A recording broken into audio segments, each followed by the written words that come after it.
Hello guys, welcome to my physical class में आपका स्वागत है। आज हम आपको विभिन्न कोशिकाओं की संरचना तथा कार्य के बारे में अध्ययन कराएंगे। कोशिकाओं को उनके काम के आधार पर मुख्यतः निम्न भागों में बांटा जाता है। पहला है स्नायु कोशिका, सेकंड पेशीय कोशिकाएं, थर्ड आच्छादक कोशिकाएं, चौथा बंधक या संयोजक कोशिकाएं, पांचवा रक्त कोशिकाएं, छठा अस्त कोशिकाएं। इसके बारे में हम बारी बारी अध्ययन करेंगे। पहला स्नायु कोशिकाएं। इन कोशिकाओं के फलस्वरूप ही निर्देश लिए तथा दिए जाते हैं। इन कोशिकाओं में गति भी होती है। सेकंड है पेशीय कोशिकाएं। मांसपेशियों का फैलना व सिकुड़ना पेशीय कोशिकाओं के कारण ही संभव होता है। ये कोशिकाएं लंबी व बेलनाकार होती है। इसकी लंबाई लगभग 60 मिलीमीटर तक होती है। अब थर्ड आच्छादक कोशिकाएं।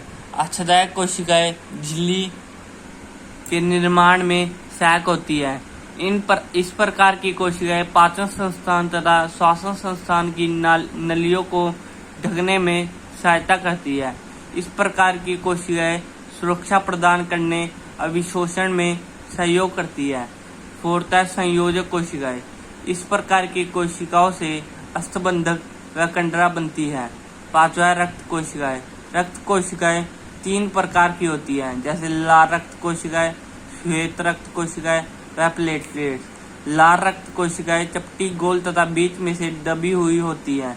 इसका जीवन काल 50 से 120 दिन तक का होता है तथा इसका व्यास 0.0007 मिलीमीटर होता है।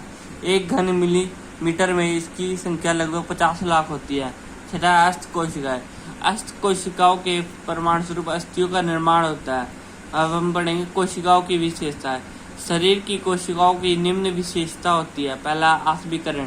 जो भोजन हम करते हैं उससे पाचन रस बनता है। यही पाचन रस रक्त के माध्यम से प्रत्येक कोशिका तक पहुंचता है। ये कोशिकाएं उस रक्त को शोषित या आत्मीय कर लेती है। संवेदनशीलताएं सेकंड पॉइंट है। प्रत्येक कोशिका में संवेदनशीलताएं का गुण होता है। भारी वस्तुओं की कोशिका पर प्रतिक्रिया होती है। इसी कारण वह फैलता है, सिकुड़ता है और गति करता है। इसी कारण वह परिस्थिति के अनुसार अभियोजन कर लेता है। थर्ड श्वसन।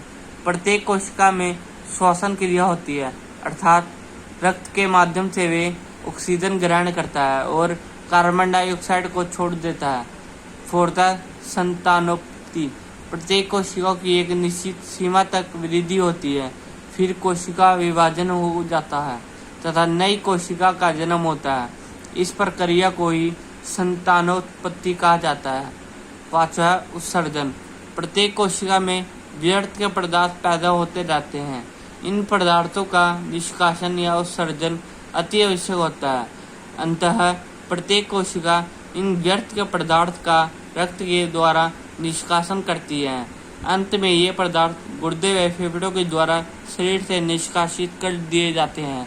बच्चों, जो आज हमने अध्ययन करा उसको नोट कर लेना। Thank you for watching my video.